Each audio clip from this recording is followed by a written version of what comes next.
दोस्तों नमस्कार, मैं हूं विनीता यादव और आप देख रहे हैं न्यूज नशा आदत हर खबर की। बड़ी गजब बात है, एक के बाद एक खान एक्टर्स को मिल रही हैं धमकियां। क्यों है ये खतरे में और ऐसा क्यों हो रहा है? ये गजब बात है या सिर्फ एक कोइंसिडेंस है या वाकई में किसी की कोई साजिश है? क्यों ये खौफ खान एक्टर्स के बीच ही पैदा हो रहा है? ऐसी धमकी भरी परिस्थितियां इनके इर्द गिर्द ही क्यों हैं? आइए आज इसी पर बात करेंगे और समझाएंगे आपको कि अब एक और खान के लिए कैसे खतरा पैदा हो गया है। बॉलीवुड जो मनोरंजन की दुनिया में भारत का चेहरा है, इन दिनों खौफ के साए में है।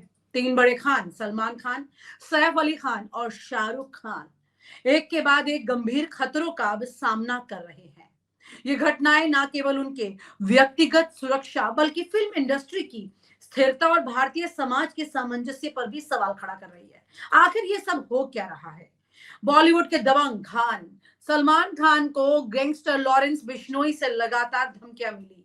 सब जानते हैं कि किस तरह से सलमान खान को ऐसी अलग अलग जगह ढूंढनी पड़ी जहां वो सुरक्षित रह सके।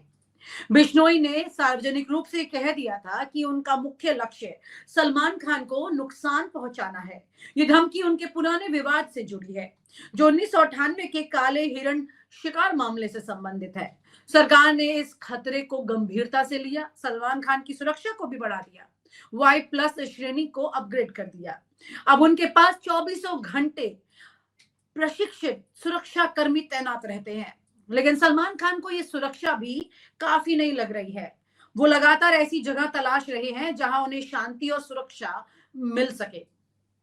एक करीबी सूत्र तो ये भी बताते हैं कि सलमान ने हाल ही में अपने घर गैलेक्सी अपार्टमेंट में सुरक्षा उपायों का मजबूत इंतजाम किया है। उनके घर के बाहर सीसीटीवी कैमरों की संख्या जमकर बढ़ा दी गई और प्रवेश द्वार पर भी बहुत ही हाई टेक्निक वाले स्कैनर्स लगा दिए गए।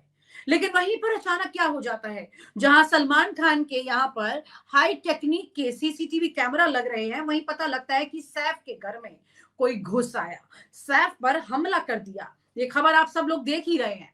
ये सलमान खान की घटना के कुछ ही दिन बाद सैफ अली खान के घर में एक चौंकाने वाली घटना सामने आ जाती है। मीडिया रिपोर्ट्स के मुताबिक सैफ के घर पर एक घुसपैठिया पहुंच गया और उन पर चाकू से हमला कर दिया। 25 इंच का चाकू उनकी रीढ़ की हड्डी में फंस गया। सर्जरी से उसे निकाला गया। हालांकि सैफ ने किसी तरह से अपनी जान बचा ली और पुलिस को सूचना भी कर दी। पुलिस जिस तरह से इस पर काम कर रही है, नए नए खुलासे हो रहे हैं, तमाम टीवी चैनल इस पर चर्चा कर रहे हैं। लेकिन ये हो क्या रहा है? सीसीटीवी फुटेज में पाया गया कि हमलावर ने दिन में ही सैफ के घर में दाखिला ले लिया था, फिर रात में अंजाम दिया इस वारदात को। पुलिस इस मामले की जांच कर रही है। अभी तक स्पष्ट नहीं हुआ कि यह हमला केवल चोरी के लिए था या सैफ को कोई बड़ा नुकसान पहुंचाने के लिए।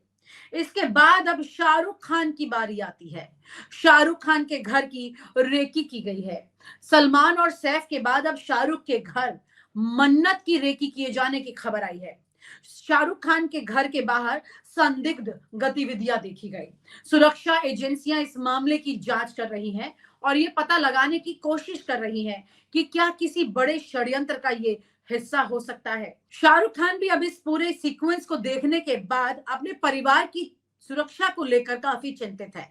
आप जानते हैं कि कैसे उनके बेटे पर एक बड़ा साया आया था और ये साया था ड्रग्स का, जिसके बाद किसी तरह से उन्होंने अपने बेटे को बचाया था।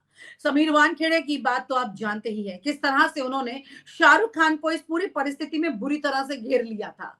किसी तरह से वो इस परिस्थिति से बाहर निकले और समीर वानखेड़े भी अपनी एम्बिशियस लाइफ के साथ आगे निकल पड़े। अब यहाँ पर बड़ी बात यह है कि शाहरुख खान ने भी अपनी निजी सुरक्षा को लेकर बढ़ाने की बात की गई है और ज्यादा गार्ड्स वहां तैनात किए जा रहे हैं उनकी खुद की पर्सनल सिक्योरिटी में। तीनों खान निशाने पर अचानक क्यों आ गए? ऐसा क्या हो रहा है? आज तक ऐसा नहीं हुआ। क्या इससे पहले बॉलीवुड में कोई मुस्लिम एक्टर्स नहीं हुए? क्या उनके साथ इस तरह से कभी कुछ हुआ? अचानक से इन पर खतरा बढ़ाना किस साजिश का हिस्सा ये हो सकता है? ये समझने की बात है। आखिर यही तीनों क्यों अचानक एक के बाद एक निशाने पर आ रहे हैं? सलमान खान, सैफ अली खान, शाहरुख खान। धार्मिक और राजनीतिक कारण क्या इसके हो सकते हैं? भारत में हाल ही के वर्षों में धार्मिक और राजनीतिक तनाव में जमकर वृद्धि हुई है, आप जानते हैं। खान जो कि मुस्लिम समुदाय से आते हैं, खास तौर पर निशाना बनाए जा रहे हैं। कई बार इन अभिनेताओं को उनके धर्म के कारण नफरत भरे भाषण और धमकियों का सामना भी करना पड़ा है। लॉरेंस बिश्नोई जैसे गैंगस्टर बॉलीवुड सितारों को धमकियां देकर सुर्खियों में रहते हैं। सलमान खान का मामला इस कड़ी का सबसे बड़ा उदाहरण है। बिश्नोई ने सलमान को खुलेआम धमकी दी है, जो ना कि केवल उनके व्यक्तिगत सुरक्षा बल्कि फिल्म इंडस्ट्री की शांति के लिए भी बड़ा खतरा है। बॉलीवुड पर राजनीति का प्रभाव भी एक बड़ा कारण है। हाल ही में बॉलीवुड सितारों के खिलाफ नफरत भरे भाषण और सोशल मीडिया पर ट्रोलिंग में जमकर अच्छा खासा असर देखा है कि कैसे बढ़ती जा रही है। खास तौर पर मुस्लिम अभिनेताओं को राजनीतिक और सांप्रदायिक मुद्दों में भी घसीटा गया है। पिछले कुछ वक्त से किस तरह से लगातार इन परिवारों को लेकर के कुछ ना कुछ लिखा भी गया है ट्रोलिंग में। यह भी संभव है कि व्यक्तिगत या पेशेवर कंपटीशन जो चलता है उसके चलते ये सितारे निशाने पर हों, क्योंकि लॉरेंस बिश्नोई जिस तरह से एक्टिव हुआ, इसी तरह से कई और गैंग हैं जो कि लॉरेंस बिश्नोई का नाम लेकर अलग अलग तरह की गतिविधियों में शामिल हो गए हैं। पिछले कुछ वक्त से लगातार बेरोजगारी के आंकड़े भी घट नहीं रहे हैं, बढ़ते जा रहे हैं।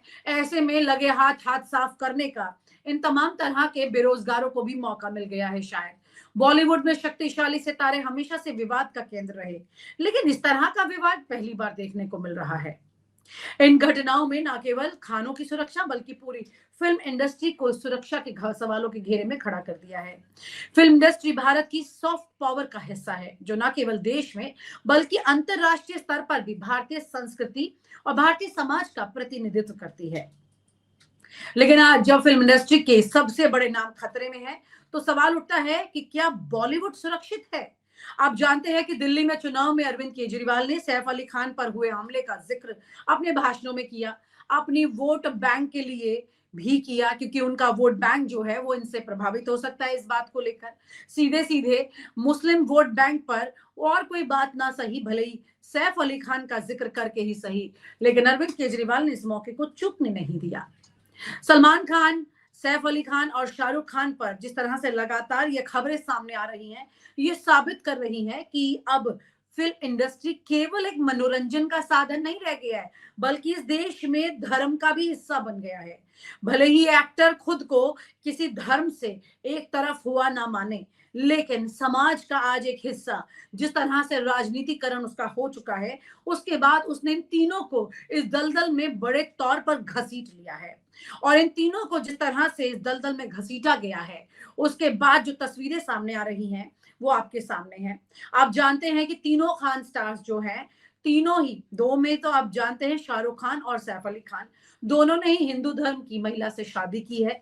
वहीं पर अगर बात करते हैं सलमान खान की, तो उनको तो खास तौर से टारगेट किया गया लॉरेंस बिश्नोई द्वारा, जो कि अपने समाज पर जो उन्होंने सवाल खड़े किए और ये कहा कि उन्हें माफी मांगनी होगी। तो कहीं ना कहीं एक धर्म पर दबाव बनाने की राजनीति अब बॉलीवुड के द्वारा की जा रही है, और ये संदेश किस तरह से आगे बढ़ेगा ये भी चिंता की बात है। अगर ये सच है, अगर यही वजह है, और ये कोइंसिडेंस क्या हो सकता है, सिर्फ एक आपस में अचानक से हुई घटना क्या ये हो सकती है? क्या आप भी इस बात से सहमत हैं, या फिर आपको लगता है कि ये सब कुछ एक साजिश का हिस्सा है? तो आप हमें अपने हमारे कमेंट बॉक्स में जरूर लिखकर बताइएगा। क्या ये खौफ का दौर खत्म होगा, या बॉलीवुड को इस नए खतरे के साथ ही जीना पड़ेगा? ये सवाल हर एक के कान में अब गूंजने लगा है। हर एक के मन में ये सवाल आ रहे हैं कि खान परिवारों पर इस तरह से अटैक होना, उनके घर की रेकी होना, किस बात की तरफ इशारा कर रहा है? अगर ये सुरक्षित नहीं, तो फिर कौन सुरक्षित हो सकता है? आपको मैं बता दूं कि जब प्रधानमंत्री नरेंद्र मोदी की शपथ ग्रहण समारोह था, उसमें भी ये खान परिवार वहां मौजूद थे। हाल ही में सैफ अली खान जो है वो प्रधानमंत्री नरेंद्र मोदी से मिलने गए थे, और वो उस वक्त मिलने गए थे जब कपूर परिवार को 100 वर्ष की वर्षगांठ जब बनाई जा रही थी। उस वक्त सैफ अली खान मिलने जाते हैं। तीनों खान जो है वो नरेंद्र मोदी के करीब रहे हैं, लेकिन ऐसे में फिर नरेंद्र मोदी की तरफ से तो इस तरह की गतिविधि जाहिर सी बातें नहीं हो सकती है, क्योंकि राजनीति भले ही है लेकिन इनसे दूरी मोदी जी ने नहीं बनाई है। तो फिर वो कौन सा थिंक टैंक है जो इसमें साजिश का हिस्सा बन रहा है, या फिर इस देश में बेरोजगारी इस हद तक पहुंच गई है कि वो बेरोजगार व्यक्ति अब सरकार पर ठीकरा फोड़ने की जगह खान परिवारों पर ठीकरा फोड़ रहे हैं, एक धर्म के हिसाब से चुन करके इन व्यक्तियों के घर पर दबिश दे रहे हैं। क्या ये तस्वीर सच है? ये समझने की जरूरत है। या अगर ये सिर्फ एक अकस्मात परिस्थिति है तो वाकई में यहाँ पर ये कहा जा सकता है कि जब इतने अमीर लोग तक अपने घर में सुरक्षित नहीं है तो फिर इस देश में बाकी लोग की सुरक्षा का तो क्या ही आलम होगा।